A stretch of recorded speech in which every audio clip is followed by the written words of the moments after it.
तो दोस्तों आज हम क्लास 10th के बीटी बाई सी मैथ 3.5 के क्वेश्चन नंबर तीसरा लेकर आए हैं। इस क्वेश्चन में बोल रहा है कि निम्न रैखिक समीकरणों के युग्म को प्रतिस्थापन एवं ब्रज विधियों से हल कीजिए। मतलब हमको दो विधि से आपकी मिल रहा है, एक प्रतिस्थापन विधि से, एक ब्रज गुणन विधि से। तो हम लोग प्रतिस्थापन विधि पीछे के चैप्टर में हम लोग पढ़ लिए हैं। हम अब ब्रज गुणन विधि से इसको हम सॉल्व कर देते हैं। और इसमें क्वेश्चन हमको दिया हुआ है 8x + 5y = 9, 3x + 2y = 4। ये हमको पहला हो गया, ये दूसरा हो गया। इसको लिखेंगे कैसे? 8x + 5y प्लस से इसे हटाएगा तो माइनस में हो जाएगा। इसको हम मान लेते हैं पहला समीकरण, इसको मान लेते हैं तीसरा समीकरण। इसको 3x + 2y प्लस से ही पट्टी आएगा तो माइनस में हो जाएगा। बराबर में हमको क्या हो जाएगा? यहाँ पर हमको बराबर में 0 हो जाएगा। ये हमारा तीसरा समीकरण हो गया। इसके बराबर में 0 हो गया, ये हमारा चौथा समीकरण हो गया।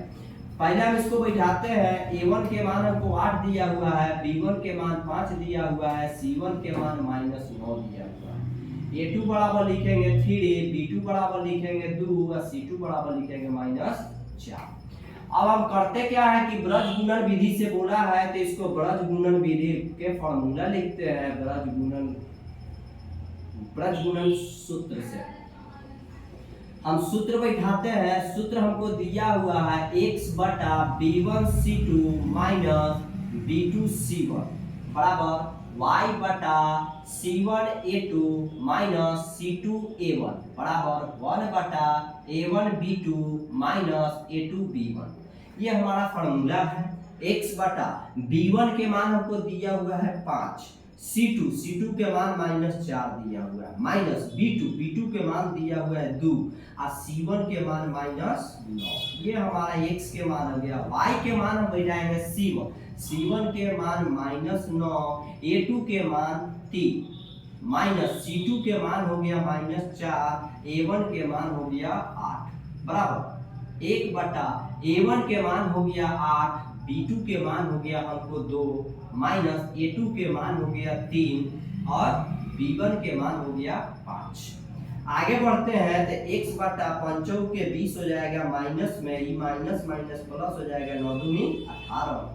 y बटा 9 तिया 27 हो जाएगा, माइनस में ये माइनस हो जाएगा, प्लस 8 चौके 32 बराबर हो जाएगा 8 दूनी 16, 3 पचे 15। हम आगे बढ़ते हैं तो एक साथ इसको करेंगे, एक बार इसको मिला देंगे। लिखेंगे यदि x बटा 20 में से 18 घटेगा तो -2 बचेगा।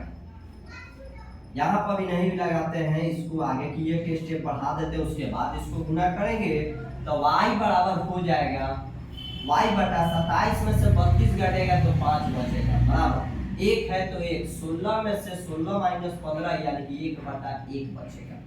अब हम क्या करेंगे? एक बार इसको मिलाएंगे, एक बार इसको मिलाएंगे। तो लिखेंगे यदि x बटा -2 बराबर 1 बटा 1, ये हम तिरछे गुना करेंगे, x बराबर -2 यानी कि हमारा x के मान आया -2। फिर लिखेंगे यदि y बटा 5 बराबर 1 बटा 1 यानी कि तिरछे गुना करेंगे तो 1 में y से करेंगे y या 5 में 1 से करेंगे 5। ये हमारा आंसर हो गया। x के मान -2 आया, y के मान 5 आया। ये हमारा सॉल्व हो गया। तब तक के लिए धन्यवाद।